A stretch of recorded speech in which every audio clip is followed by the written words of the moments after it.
Igor Jankę, dzień dobry. To jest Układ Otwarty, niezależny program o Polsce i świecie. Dziś o Polonii rozsianej po całym świecie, ale zwłaszcza w dwóch krajach, w Stanach Zjednoczonych i w drugim w Brazylii. Skąd wzięli się Polacy w Brazylii? Jak moglibyśmy tu w Polsce ich wykorzystać i w ogóle jak współpracować z Brazylią? Jaki to jest potencjał? O tym za chwilę porozmawiam z moim gościem, a dzisiaj bardzo specjalny gość, dla mnie w każdym razie. Ale zanim rozpocznę rozmowę, ważne ogłoszenie. Dla słuchaczy Układu Otwartego mamy 10 miejsc w Szkole Przywództwa Instytutu Wolności. Od poprzedniej edycji jest taki zwyczaj. Możecie Państwo zgłosić się poprzez mail, który znajdziecie w opisie do nagrania i w tym mailu proszę napiszcie o 3 sprawach, w których waszym zdaniem powinien się zgodzić rząd z prezydentem, z nowym prezydentem. Jakie są 3 strategiczne, ważne sprawy dla Polski, w których powinno nastąpić porozumienie? Pół kartki wystarczy, wyślemy wtedy do Państwa ankietę i będziemy procedować. Zapraszam serdecznie do zgłaszania się, a teraz zapraszam na rozmowę. A oto mecenasi Układu Otwartego. Oanda TMS Brokers, dom maklerski oferujący możliwość inwestycji w instrumenty z całego świata, w tym fundusze ETF, a także oprocentowanie wolnych środków na rachunku. Kliknij link w opisie. Rosnące koszty IT hamują rozwój Twojej firmy? Z AMZO obniżysz wydatki nawet o 70%, wybierając polizingowy sprzęt IT sprawdzony, wydajny i gotowy do pracy. Kliknij link w opisie i pobierz specjalną ofertę dla firmy.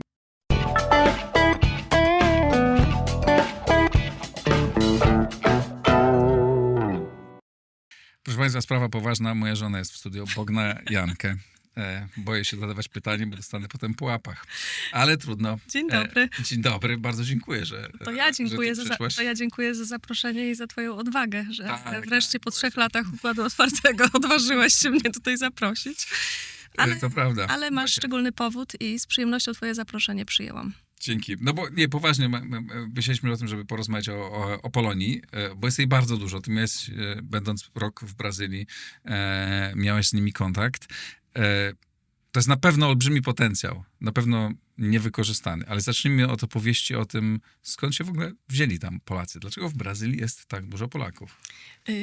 Zaraz o tym powiem, tylko może tytułem wstępu może dopowiem, że jestem ambasadorem Polski w Brazylii. Przez rok byłam tam na miejscu, pracowałam od 23 do 24 roku i stąd miałam okazję poznać Polonię brazylijską i to bardzo dobrze, więc no, tutaj mam w zasadzie ciekawe historie do opowiedzenia o tej Polonii brazylijskiej. Opowiadaj, skąd się tam... Przede wszystkim zacznijmy od tego, skąd się wzięli Polacy w Brazylii? No tak, to jest... W takiej liczbie.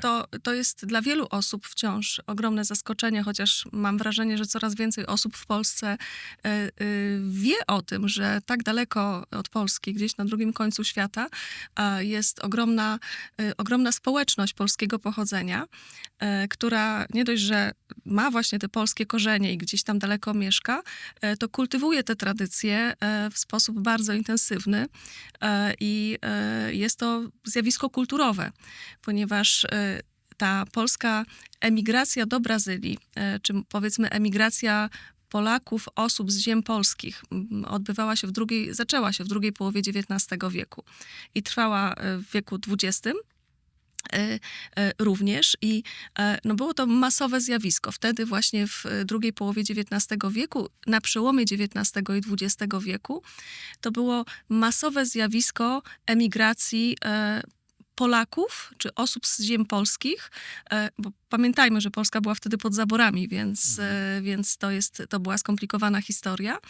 To było tak masowe zjawisko wyjazdu do Ameryki Południowej i w tym bardzo wiele osób właśnie do Brazylii wyjechało, że w ogóle to zjawisko dostało taką nazwę brazylijskiej gorączki. I to było... A skąd to się wzięło? Co za tym stało? Tak, no więc to przede wszystkim był taki plan władz Brazylii ówczesnych, który cesarz Piotr I chciał, i to już dużo wcześniej, nie wtedy, kiedy Polacy tam zaczęli wyjeżdżać, tylko jeszcze wcześniej, chciał po prostu unowocześnić południe kraju, Brazylii, ściągnąć ludzi, którzy tam będą mieszkać, pracować i władze Brazylii wysyłały do Europy takich swoich przedstawicieli, którzy zachęcali ludzi do wyjazdu do Brazylii.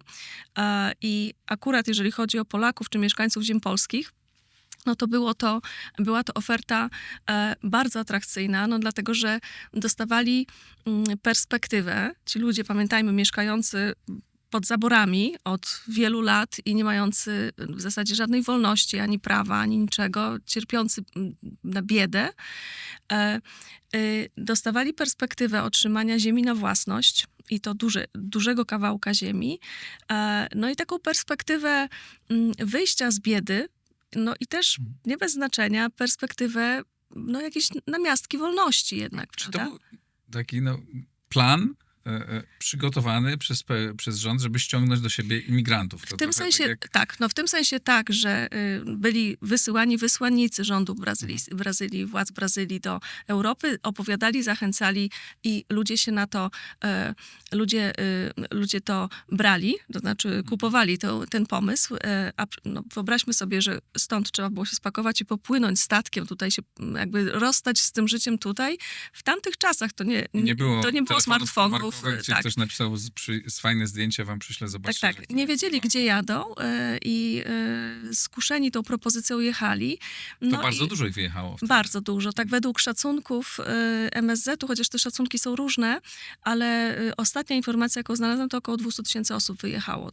Wtedy to ogromna, ale tych Polaków łącznie w dzisiaj XIX i XX wieku. No dzisiaj to są już potomkowie, no bo jeżeli oni wyjeżdżali tam w 1860, 70, 80 roku, no to oczywiście dzisiaj mamy do czynienia już, nie wiem, z 4. pokoleniem, a nawet 5.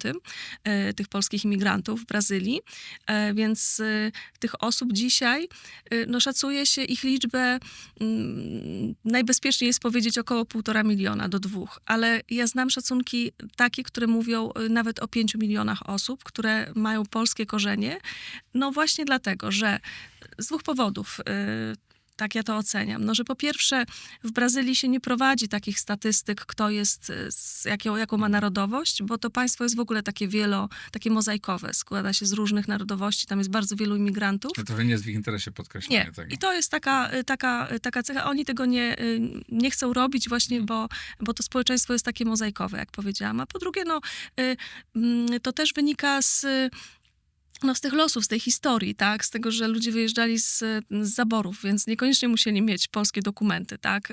Mało tego, w latach 30. XX wieku w Brazylii za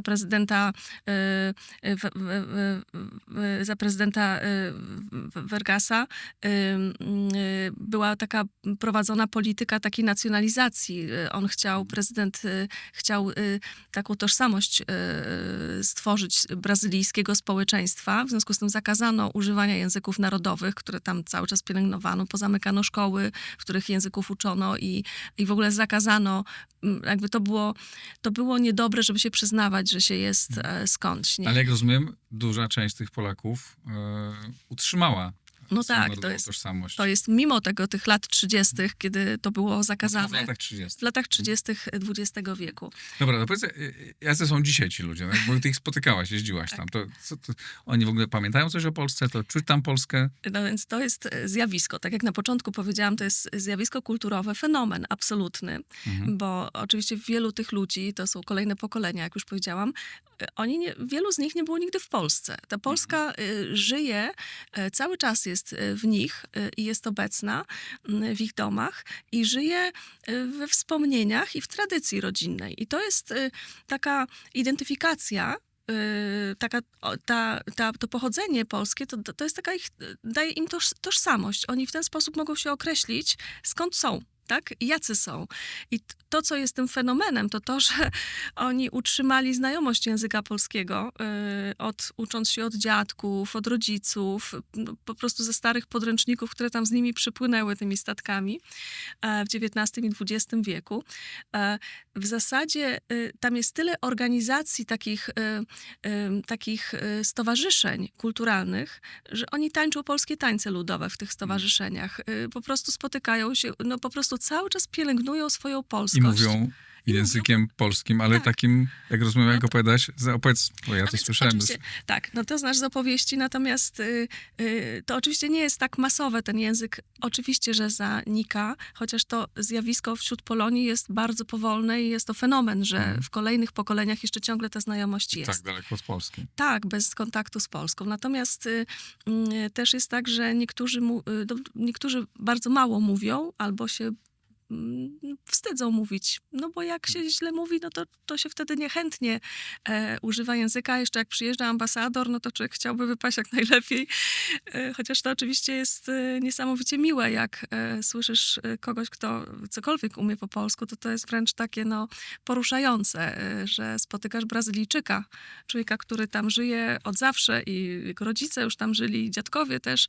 I ta osoba dorosła mówi jakoś tam po polsku i stara się mówić po polsku. Ale są też tacy, którzy mówią bardzo dobrze. No to są tacy naprawdę zatwardziali patrioci polscy, może są to obywatele Brazylii i mówią takim językiem starodawnym. Więc to są tak zabawne i śmieszne sytuacje. To ja na przykład jak byłam byłam z oficjalną wizytą jako ambasador i tam jeden z tych Polaków czy Brazylijczyków polskiego pochodzenia mnie tam obwoził swoją ciężarówką, taki miał duży samochód terenowy, bo to są tam, oni na południu są takimi tam rolnikami, hodowcami, przedsiębiorcami, więc to jest taki trochę jak w Teksasie, jak bym powiedziała, to taki trochę klimat jest. No więc ten mój przewodnik po okolicy pokazywał mi na przykład, tutaj zobacz, tutaj jest teraz plac zabaw, ale kiedyś tutaj był cmentarz, tam na wzniesieniu, nie? No i jak postanowili tutaj władze miasteczka postanowiły zrobić tam plac zabaw, no to zabraliśmy te gnaty dziadka i przenieśliśmy je na cmentarz. No i ja tutaj ambasador oficjalnie, prawda, ubrana, tutaj wszystko, no ale wybuchnęłam wtedy śmiechem. I on na szczęście też miał to też był bardzo miły, inteligentny człowiek na poziomie i po prostu też się ze mną śmiał, bo on wiedział, że mówi takim starodawnym językiem i był niesłychanie wdzięczny. Spędziłam z nim w sumie 2 dni i był niesłychanie wdzięczny za tę możliwość przegadania ze mną tych pełnych 2 dni. Wszystko, co mówiłaś, to oni tam byli bardzo wzruszeni tym, że Polska do nich przyjechała, także przedstawiciel państwa do nich przyjechał. No tak, bo ja pojechałam, w ogóle postanowiłam, przyjechałam, objęłam urząd w Brazylii pod koniec października 2023 roku i pierwsze święto niepodległości, które było 3 tygodnie później, moje pierwsze święto niepodległości w Brazylii, postanowiłam nie spędzać tego w ambasadzie, nie robić przyjęcia dla dyplomatów, tylko pojechać do Polonii, bo ta Polonia to była dla mnie też niesamowicie ciekawa historia. Bardzo chciałam się z nimi spotkać, więc mój pierwszy wyjazd w ogóle w takim charakterze oficjalnym był właśnie tam, do nich i spędziłam z nimi 11 i 12 listopada, to była sobota i niedziela i ja byłam poruszona, byłam pod ogromnym wrażeniem, ponieważ jak ja tam przyjechałam, to tam było bardziej po polsku niż na polskich ulicach w Święto Niepodległości. Tam wszędzie... To znaczy, jak to wszędzie były polskie flagi, tam się wszędzie odbywały różne uroczystości. W ogóle jak do miasteczka wjeżdżałam, to wisiała polska flaga. To było tam koło Kurytyby gdzieś, tak? Tak, chociaż to koło to jest tak, powiedzmy, Brazylii, ja do Kurytyby doleciałam samolotem, a potem jeszcze kilka godzin jechaliśmy samochodem, bo Brazylia jest ogromna, to rozległe tereny są. I tak jak wspomniałeś, oni byli bardzo wdzięczni. Ja objechałam ileś miejscowości tam, to właśnie te 2 dni spędziłam, byłam w różnych miejscowościach. I mówili mi, że jestem pierwszym w historii przedstawicielem państwa polskiego, który ich odwiedził. Trochę też z tego powodu, że to jest tak daleko i tak ciężko tam dotrzeć. Nie? Ja nie mam z tym problemu i uważałam to za jakieś dla mnie niezwykłe doświadczenie i też z punktu widzenia państwa polskiego, w końcu jestem najwyższym przedstawicielem państwa polskiego w Brazylii, więc uważałam to za swój obowiązek wręcz, żeby do nich pojechać, bo to, że oni mają takie poczucie trochę opuszczenia przez Polskę, zapomnienia przez Polskę, to ja o tym już wiedziałam wcześniej, tak? Także to było dla mnie oczywiste, że Święto Niepodległości chcę spędzić z nimi i podejrzewam, że gdybym dalej mogła tam kontynuować moją misję, to każde Święto Niepodległości spędziłabym z Polonią. Absolutnie. A oni to są miejscowości, w których polski jest językiem, nie wiem, czy obowiązującym, czy drugim, ale takim powszechnym. Jest taka miejscowość, przynajmniej jedna, I ta miejscowość, wypadła mi nazwa z głowy, co za blamaż. I w tej miejscowości, przypomnę sobie, chyba Araukaria albo, przepraszam, to z powodu tego upału, który jest na zewnątrz i z emocji, bo po prostu siedzę tutaj przed tobą i opowiadam ci o Brazylii. Przecież 1000 razy już ci opowiadałam o różnych rzeczach, a tutaj jeszcze raz i to wtedy... Ale przed większość kamerą. ludzi tam mówi, jak opowiadałaś mi, tam No więc większość mówi po polsku. jest jedna miejscowość, w której w ogóle język polski jest po portugalskim, drugim językiem urzędowym w tej miejscowości, w gminie.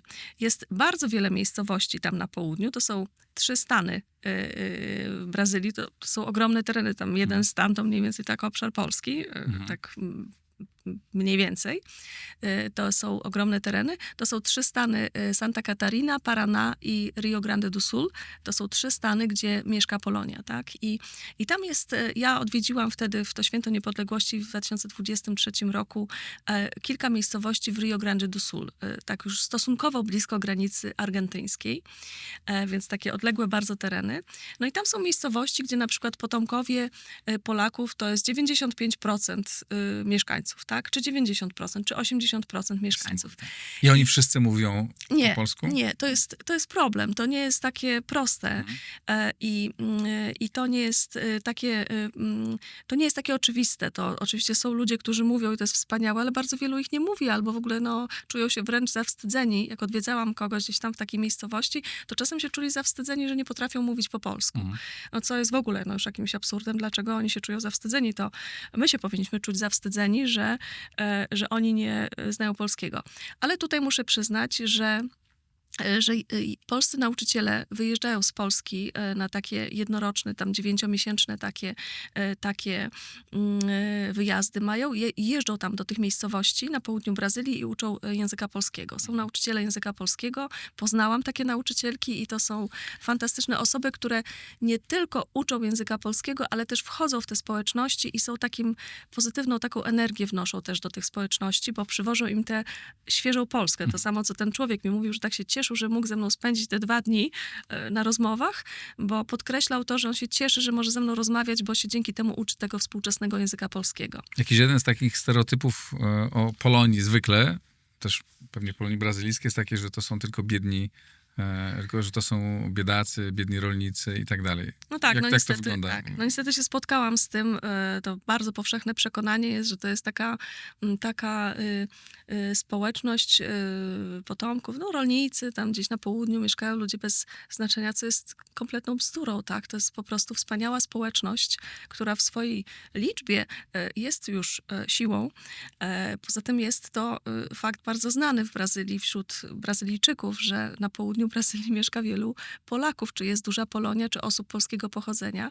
Mało tego, jak spotkałam się z pierwszą damą Brazylii, to jak się witałyśmy, to powiedziała mi, pierwsza dama Brazylii pochodzi z Kurytyby, to jest stolica stanu Paraná i to jest bardzo polskie miasto. I ona mi o tym powiedziała właśnie, że ona jest z Kurytyby i że to jest bardzo polskie miasto, a nawet tak się złożyło zabawnie, że była ubrana, miała białą bluzkę i czerwoną spódnicę. I ja tak spojrzałam na jej strój i ona, już chciałam to powiedzieć, że jest ubrana w kolorach polskiej flagi, ona sama to powiedziała. O, rzeczywiście ubrałam się w kolorach polskiej flagi. Jest to fakt powszechnie znany, ale jeżeli pozwolisz, to ja rozwinę to, bo oczywiście bardzo wielu Polaków mieszka na południu, które ma charakter rolniczy, którym jest takim, no właśnie tak jak wspomniałam, rozległe tereny, te, prawda, uprawy, hodowle i tak dalej. Ale wielu z nich to są dzisiaj ludzie bardzo dobrze prosperujący, przedsiębiorcy. Pokazywano mi właśnie różne zakłady, firmy, które właśnie są duże, no takie imponujące zakłady i imponujące biznesy, więc to są ludzie też, którzy mają wpływ tak na rzeczywistość i są cenieni też przez samą Brazylię, no bo w końcu się przykładają do tego, do gospodarki Brazylii przez to, że tak, no ale oprócz tego są osoby polskiego pochodzenia, które doszły do najwyższych stanowisk w państwie. Opowiadałaś mi, nie wiem, czy on, rozumiem, był wprost polskiego pochodzenia, minister sprawiedliwości i bezpieczeństwa publicznego, nazwisko Lewandowski, ale to chyba nie rodzina Roberta. Ricardo Lewandowski tak. Jest ministrem sprawiedliwości i bezpieczeństwa publicznego Brazylii. No bardzo ważna postać w Brazylii.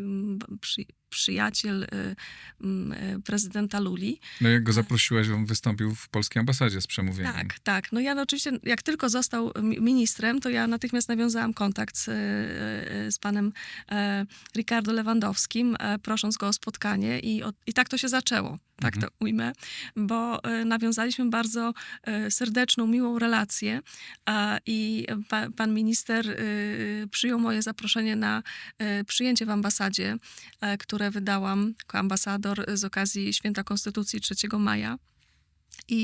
A też tam był wiceminister spraw zagranicznych chyba wtedy, nie? Tak, pani sekretarz, która w Ministerstwie Spraw Zagranicznych, tam nie ma tej funkcji wiceministra, akurat ona jakby to inne określenie tej funkcji, ale jakby przekładając to na nasze tutaj, na naszą strukturę polską, to można by powiedzieć tak, pani wiceminister. I pan minister przyjął zaproszenie na to przyjęcie, a powód był szczególny, ponieważ minister Lewandowski jest prawnikiem, jest profesorem prawa na Uniwersytecie w São Paulo, konstytucjonalistą jest, no więc po prostu była to wymarzona osoba, żeby powiedziała coś, wystąpiła z jakimś przemówieniem na temat Konstytucji 3 maja i tak się stało. W ogóle to był ewenement, Czyli ponieważ... minister sprawiedliwości Brazylii wygłosił przemówienie na temat Konstytucji I 3 tego, maja. jak to była pionierska, jak to była ważna konstytucja dla świata. I to było niezwykłe wydarzenie również w korpusie dyplomatycznym. To tak przeciętny człowiek sobie z tego nie zdaje sprawy, ale ministrowie nie przychodzą na przyjęcia do ambasad. To się tej rangi polityk, tak, ważny polityk. No a pan minister przyjął moje zaproszenie i to zrobił ze względu na naszą relację, która po prostu była już serdeczna. On też miał gdzieś polskie... Jego tata przyjechał z Polski do Brazylii po wojnie. On ma takie poczucie, że jest Polakiem? Tak, on też ma niemieckie korzenie, no bo to rodzice zazwyczaj Lewandowski, wiadomo, grał w Bayernie Monachium. Więc też ma niemieckie korzenie, ale bardzo się... Pan minister mnie widział, gdzieś spotykaliśmy się w wielu sytuacjach, to zawsze mnie zauważał, nawet jak byłam większy jakby w tłumie, i podchodził do mnie i mówił Polonia, nie? Czyli Polska. Ja byłam dla niego... jako przedstawiciel państwa polskiego byłam dla niego no po prostu kimś ważnym. Dla niego on też podkreślał to swoje polskie pochodzenie w ten sposób i pokazał, że bardzo jest to dla niego ważne, to, że ma polskie korzenie i że przyszedł do ambasady. No to było wielkie wydarzenie. Tutaj jeszcze można było wygrać. Opowiedz też może o tym, jak się spotkałeś z prezydentem Lulą, bo to też jest taka barwna postać. No to oczywiście prezydent Lula, tak, no moje spotkanie takie, kiedy najdłużej rozmawialiśmy, to było wtedy, kiedy przekazałam panu prezydentowi listy uwierzytelniające, czyli to pełnomocnictwo imienne od prezydenta Polski skierowane do prezydenta Brazylii, pełnomocnictwo, że dla mnie osobiste, imienne, że ja jestem tym reprezentantem państwa polskiego, głowy państwa polskiego w Brazylii. No i to była okazja do dłuższej rozmowy i opowiadałam panu prezydentowi Luli, prezydentowi Brazylii, o tym, w jakim świetnym stanie jest polska gospodarka, o tym wspaniałym rozwoju Polski, o tym, że jesteśmy, gdzie my dzisiaj jesteśmy, tak? Ponieważ chciałam to opowiedzieć, bo z kolei prezydent Lula poznał Polskę, ale jeszcze jako lider związkowców w latach 80. Miał kontakty z Solidarnością. Pamiętał, został przyjęty przez papieża Jana Pawła II, gdy w 82 roku odwiedził Brazylię. Papież był 3 razy w Brazylii, notabene. Natomiast prezydent Lula miał w pamięci Polskę z tamtego czasu. Więc ja mu opowiedziałam o Polsce, jaka jest dzisiaj po tych 35 latach od upadku komunizmu i był pod wielkim wrażeniem. No i wtedy pamiętam, że też wspomniałam oczywiście o tej Polonii ogromnej, tym naszym zasobie, który mamy taki wspólny zasób, bo to jest zasób nasz wspólny, zarówno nasz, polski, ale też i brazylijski w naszą stronę, prawda, bo przecież relacje są dwustronne. I pan prezydent wtedy zaproponował, no to w takim razie musimy zrobić jakieś wydarzenia gospodarcze z udziałem tam przedsiębiorców w obu krajach, no tak, żeby po prostu nawzajem się poznać, zbadać wzajemne możliwości, potrzeby i w ogóle, żeby się poznać, tak. Więc no ta Polska jest tam obecna i jest... Ale do tych wydarzeń nie doszło. Nie. Ale no to... Rozumiem, że MSZ nie pociągnął tak, no to był... sprawy. To był... ponieważ już to gdzieś napisałam, więc powiem to, MSZ nie współpracował ze mną, nie wspierał mnie podczas mojej misji, znaczy obecny ten MSZ pod obecnym kierownictwem. Ja pojechałam tam, zaczęłam pracę w październiku 23, w grudniu powstał rząd i w zasadzie nie było żadnej współpracy. Do tej inicjatywy, którą zgłosił, znaczy tobie zaproponował prezydent Lula, tak jakby nic się z tym nie stało. Nikt tego tematu nie podjął. Ale zostawmy, nie chciałbym, żebyśmy gadali tutaj o rządzie, bo to niezręczne, ale o tym, co można zrobić tam jeszcze. Jakby jak można tę Polonię wykorzystać, no bo do tej pory wszystkie rządy, tak? Wszystkie poprzednie rządy niewiele tą Polonię wykorzystywały. Nie nauczyliśmy się tego. To prawda, bo uważam, że możemy i powinniśmy, uważam, po tym pobycie w Brazylii i ja ten czas spędziłam tam bardzo intensywnie, więc poznałam Brazylię dość dobrze, że powinniśmy i wręcz musimy jakby zintensyfikować naszą obecność w Brazylii jakby wykorzystać ten zasób, który tam mamy.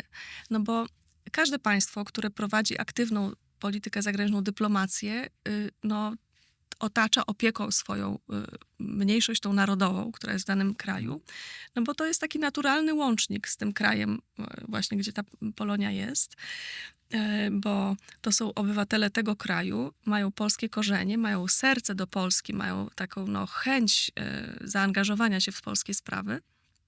No i oczywiście, jeżeli chodzi o różne sprawy, no to tak liczna społeczność jest naturalnym mostem i tą naturalną ścieżką, którą się wykorzystywać powinno, żeby różne sprawy załatwiać. No to się określa to po prostu jako mianem soft power, nie? Że to jest ta miękka siła, która w różny sposób, bardzo różny, za pomocą kultury, przeróżnych inicjatyw może pomagać nam osiągać cele w kraju. Z jednej strony tam na miejscu, ale też pamiętam, mówiłaś o tym, że był taki pomysł, żeby zrobić taką misję z Polski przedsiębiorców, żeby zapraszać obywateli Brazylijczyków polskiego pochodzenia do pracy w Polsce. Tak jak mówimy, mamy duży problem i przedsiębiorcy w Polsce mają problem z pracownikami i mamy problem demograficzny.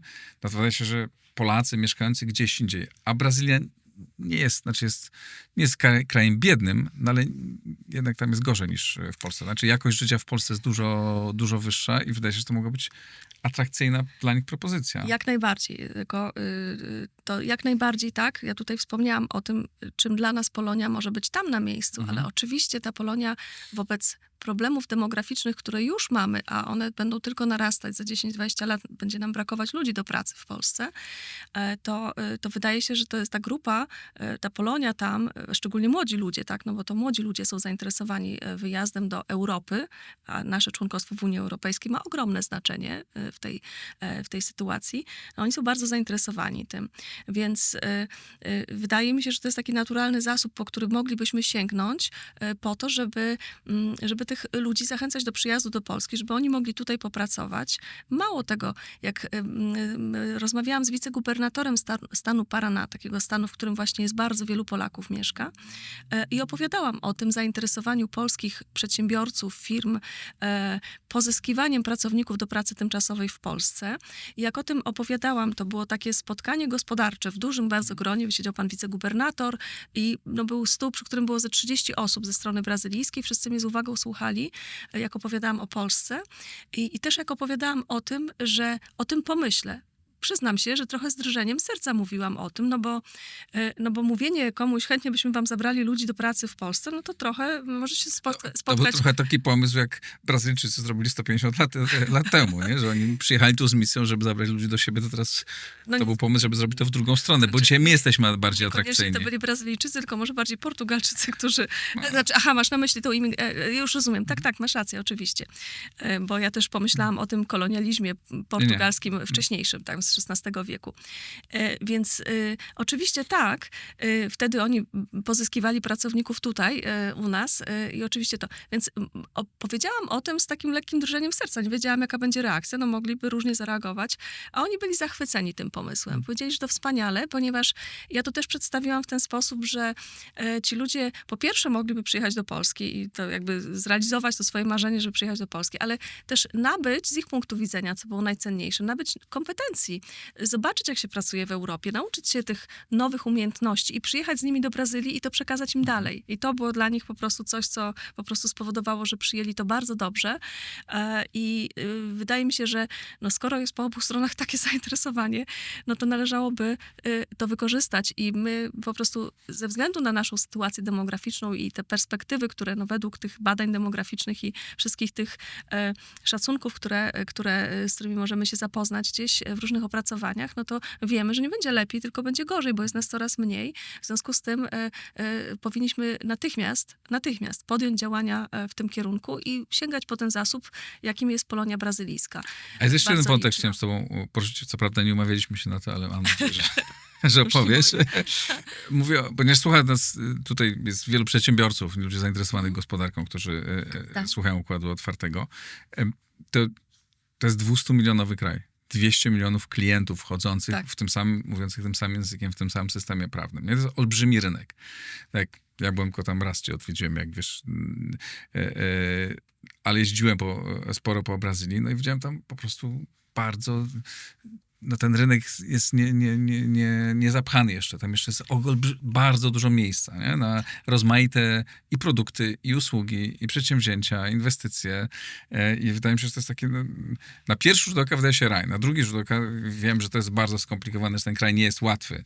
No nie jest. No nie Ale jest, tak. na ile tam jest zainteresowanie współpracą z takim krajem jak Polska, bo tam miałeś bardzo dużo rozmów takich gospodarczych, Tak.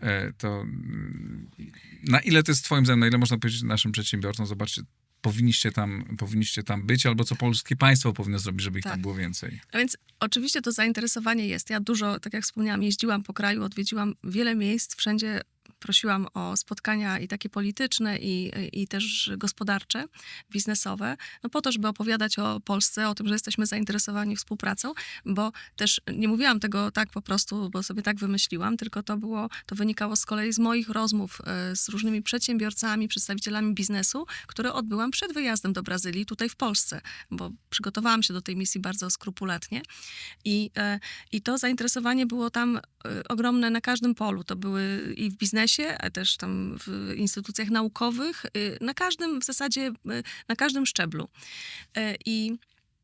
No problemem jest tylko, znaczy polskie firmy są zainteresowane, żeby tam wejść, no bo oczywiście to właśnie jest, tak jak wspomniałeś, duży rynek i też taka, powiedzmy, Brazylia mogłaby być taką bramą do innych państw, które są tam w Ameryce Południowej, do krajów Mercosuru, no po prostu mogłaby to być brama Polski do Ameryki Południowej, ale przede wszystkim rynek brazylijski, tylko że problemem jest to, że rynek brazylijski jest taki chroniony przez państwo. Oni właśnie póki co to tam jest tak zaporowe są podatki i cła, że biznes się bardzo nie opłaca. To znaczy znam też przedsiębiorców polskich, którzy tam prowadzili biznes i zwinęli ten biznes właśnie z tego powodu, że jest tak skomplikowany ten system podatkowy, że te cła są i tak dalej. No te daniny są tak potężne, że ostatecznie się nie opłaca prowadzić tam działalności.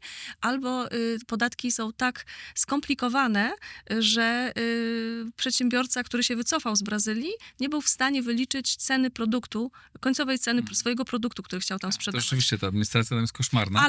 Ale Brazylia podjęła w tym celu działania, czyli reformę tego systemu takiego podatkowego i to się dzieje, ten proces, to ma się poprawić, no ale to jest proces, który potrwa zapewne ze 2 lata. No dobra, ale jeszcze. są państwa, no Ale- bo są polskie firmy też, no, Tak.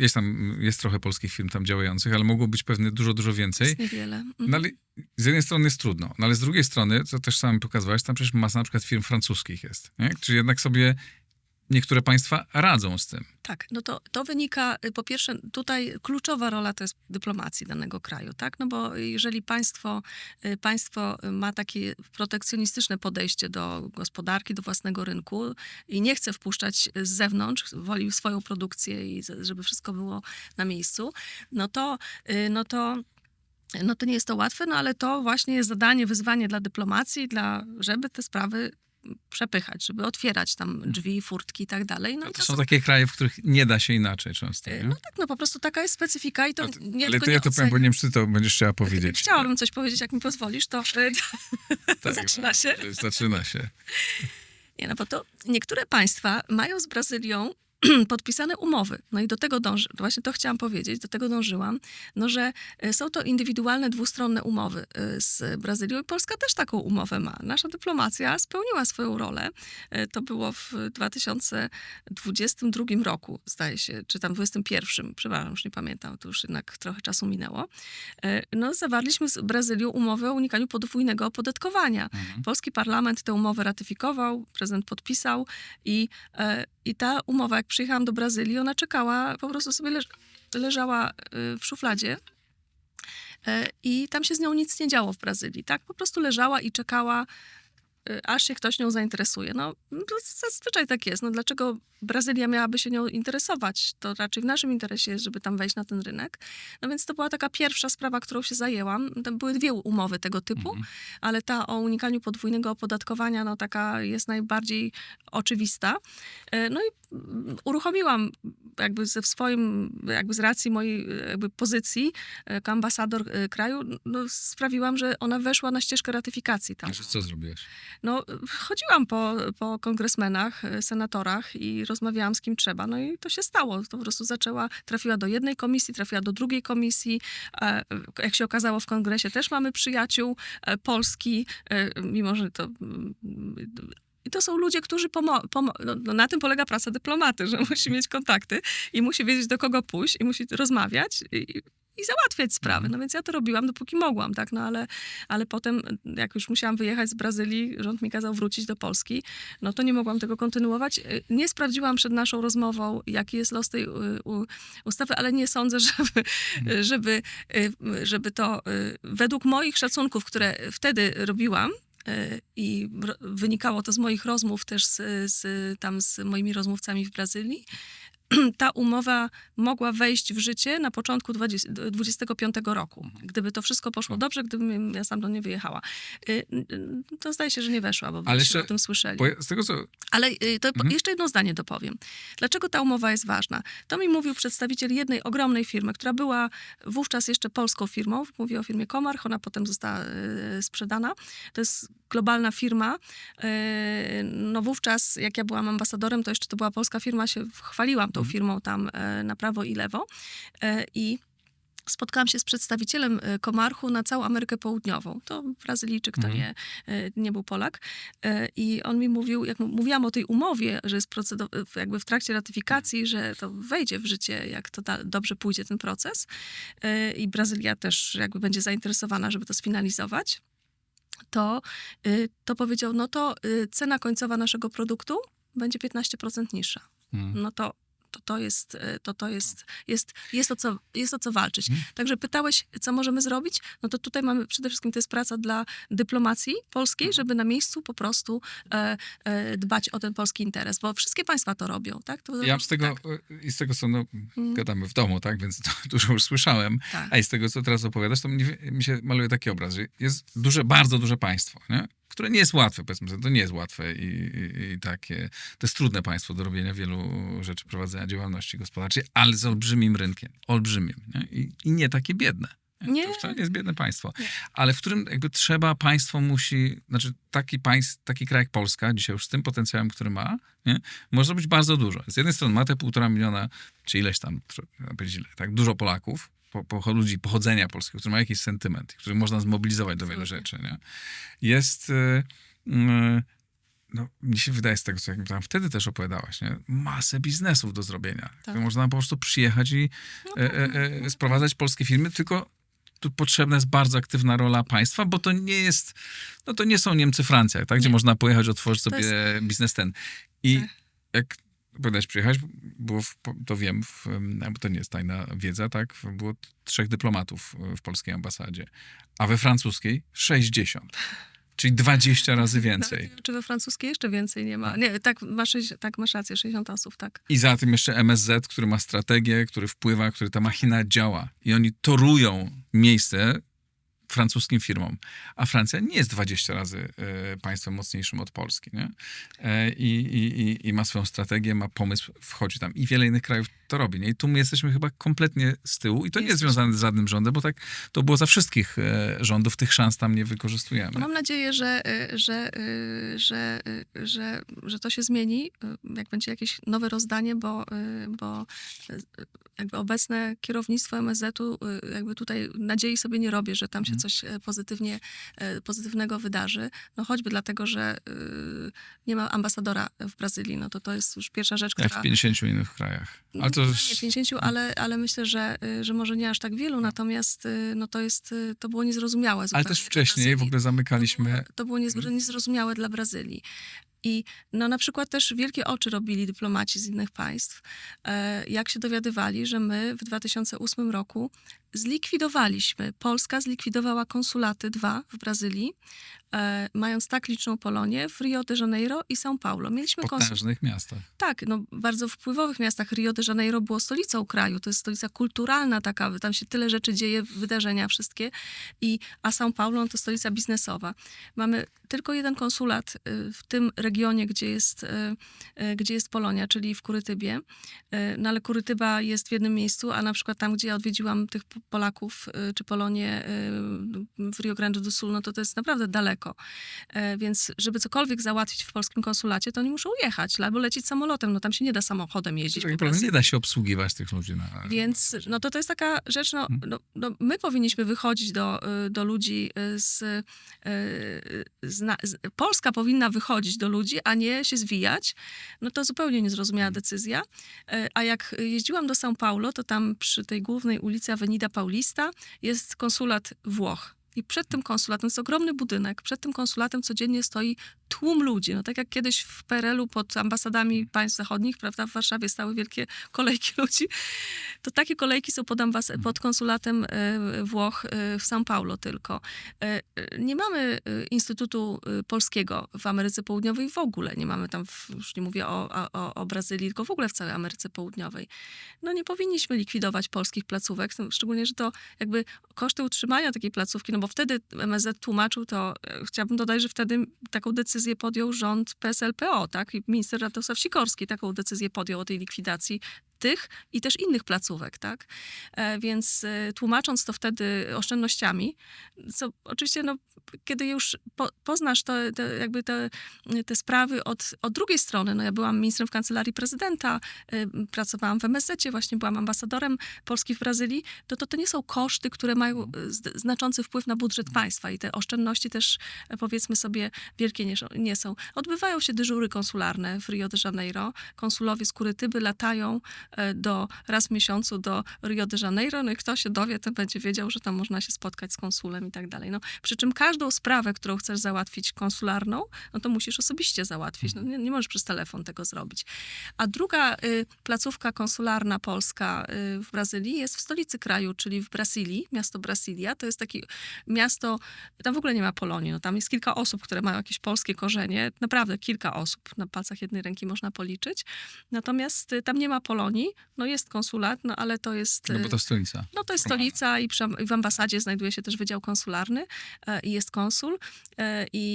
No ale tam powiedzmy, no to już ten konsulat, jakby ten wydział konsularny w ambasadzie w Brazylii obsługuje północną część jakby Brazylii, no to tam w ogóle nie ma Polonii, nie? Więc, a to się leci kilka godzin samolotem, powiedzmy, tam wszędzie z się północy. lata. Tak, to są odległości i koszty nieprawdopodobnie wysokie. Także my powinniśmy wychodzić do Polonii, przychodzić do nich i ułatwiać im ten kontakt z Polską, a nie likwidować placówki i to jest rzeczywiście zupełnie niezrozumiałe z punktu widzenia takiej strategii państwa. Ale mi się też wydaje, że powinniśmy być dużo bardziej, że mamy potencjał do tego, żeby być dużo bardziej obecnymi gospodarczo. Nie? Znaczy, że Polska dzisiaj ma potencjał, polscy przedsiębiorcy mają do tego potencjał, tylko państwo musi mieć tutaj narzędzia i wolę... No jakiś pomysł na to. I wolę tak, działania tak, i pomysł i musi wspierać też działania, no bo jak z tego, co mówisz, to ileś tych spotkań miałeś tam słuchać, nie było najczęściej kontynuacji rozmaitych działań. No to jest ta nasza bolączka tego naszego konfliktu takiego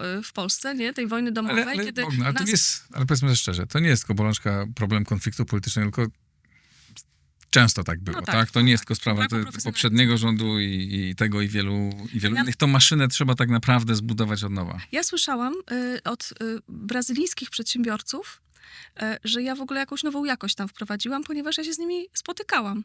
Bo oni narzekali na to, że polscy dyplomaci w Brazylii są dla nich niedostępni.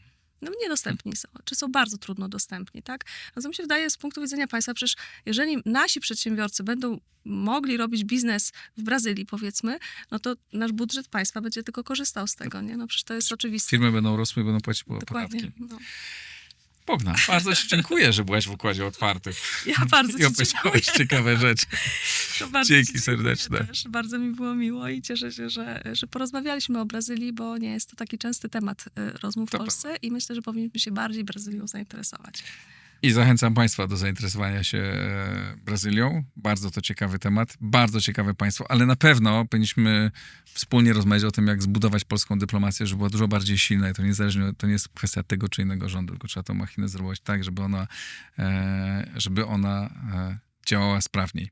Może to jest jedna z tych rzeczy, których warto, żeby prezydent z premierem, z rządem się porozumieli, o których powinniście Państwo napisać, jeśli chcecie aplikować do szkoły przywództwa, do czego Was namawiam. Przypominam, 10 miejsc dla słuchaczy szkoły, dla słuchaczy Układu Otwartego jest 10 miejsc w szkole przywództwa. Zgłaszajcie się, to jest letnia rekrutacja dla Was, dla nas. Dziękuję bardzo, do następnego razu.